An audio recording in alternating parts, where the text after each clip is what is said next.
T Venkatakrishnaiah Nellore జిల్లా నుంచి వచ్చా. నెల్లూరు జిల్లా డిస్ట్రిక్ట్ కన్వీనర్ని.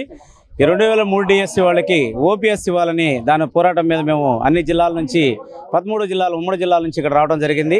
కాబట్టి మేము 2003 డిఎస్సి నోటిఫికేషన్ ద్వారా 2004లో రిక్రూట్మెంట్ కావాల్సిన వాళ్ళమే. అయితే 2005లో మా పోస్టింగ్ ఇచ్చారు. 2004 సెప్టెంబర్ 1 నుంచి సిపిఎస్ అమలు చేసింది కేంద్ర ప్రభుత్వం. అయితే అదే కేంద్ర ప్రభుత్వం ఇప్పుడు 2003 లోపల జాయిన్ నోటిఫికేషన్ వచ్చిన వాళ్ళకి మెమో నెంబర్ 57 ప్రకారం ఇప్పుడు ఓపీఎస్ నియమని చెప్పింది. అదే విధానాన్ని మేము గవర్నమెంట్కి తెలియజేశాం, గత ప్రభుత్వానికి కానీ ఇప్పుడున్న ప్రభుత్వానికి. అయితే ఇప్పుడున్న ప్రభుత్వం పరిశీలిస్తాము, మీ వివరాలను సేకరిస్తామని చెప్పారు. ఇంతవరకు ఎలాంటిది కూడా చేయలేదు. గౌరవమైనటువంటి చంద్రబాబు నాయుడు గారు ఈ 2003 డిఎస్సి వాళ్ళని పరిశీలించి వాళ్ళు మాకు కావాల్సినటువంటి న్యాయం చేసి ఈ 2003 డిఎస్సిలో ఉన్నటువంటి సుమారుగా 11,000 మంది ఉపాధ్యాయులు అయితేమి, పోలీసు వాళ్ళు అయితేమి, గ్రూప్ 1 గ్రూప్ 2 ఆఫీసర్స్ ఉన్నారు. వీళ్ళందరికీ కూడా దాన్ని అమలు చేయాల్సిందిగా కోరుకుంటూ, అదేవిధంగా విద్యాశాఖ మంత్రి అయినటువంటి నారా లోకేష్ బాబు గారు అయితేమి, అదేవిధంగా పవన్ కళ్యాణ్ గారు కూడా ఈ విషయాన్ని తెలియజేస్తున్నాం. కాబట్టి ఇది మాకు పరిశీలించి మాకు న్యాయం చేయాల్సిందిగా ప్రభుత్వం సహాయం చేయాల్సిందిగా కోరుకుంటూ ఈ విధంగా డిఎస్సి 2003 డిఎస్సి ఫోరం తెలియజేస్తున్నది. నేను సయ్యద్ ముష్తాక్ అండి, రాష్ట్ర ఉర్దూ ఉపాధ్యాయ రూటా ఏపీ సంఘానికి స్టేట్ జనరల్ సెక్రటరీ మాట్లాడుతున్నాను. ఈరోజు 2003 డిఎస్సి ఉపాధ్యాయులు ఎవరైతే ధర్నా కార్యక్రమం చేపట్టారో ఈ ధర్నా కార్యక్రమం యొక్క ముఖ్య ఉద్దేశం ఏంటంటే వీళ్ళకి సిపిఎస్ నుండి తీసేసి ఓపీఎస్లో తీసుకురావాలి.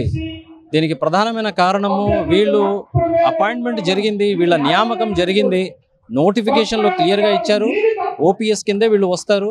అయితే ప్రభుత్వం యొక్క విధానాల వల్ల, ప్రభుత్వం యొక్క తప్పిదం వల్లే అనుకుంటారు, అలాగే ప్రభుత్వం యొక్క నిర్లక్ష్యం వల్ల వీళ్ళు ఈరోజు రోడ్డు మీదకి వచ్చి ధర్నా చేశారంటే అందులో ఉపాధ్యాయులు ఒక మహోన్నతమైన స్థాయిలో ఉండి, ఒక ఉపాధ్యాయులుగా ఉండి ఇక్కడ రోడ్డు మీద ధర్నా చేయడం అనేది ఎంతవరకు సమంజసం అనేది గమనించాలి.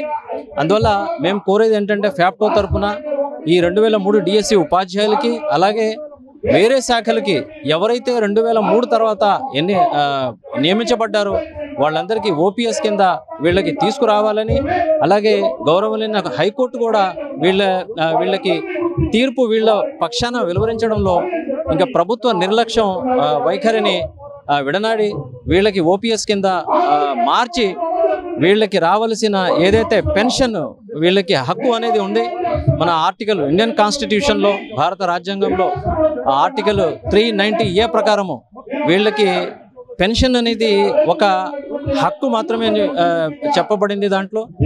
అందువల్ల వీళ్ళకి రావాల్సిన పెన్షన్ ఏదైతే ఉందో వీళ్ళకి ఇప్పించవలసిందిగా మేము కోరుతున్నాము. ఇలాగే ఈరోజు ధర్నా చేపట్టాము.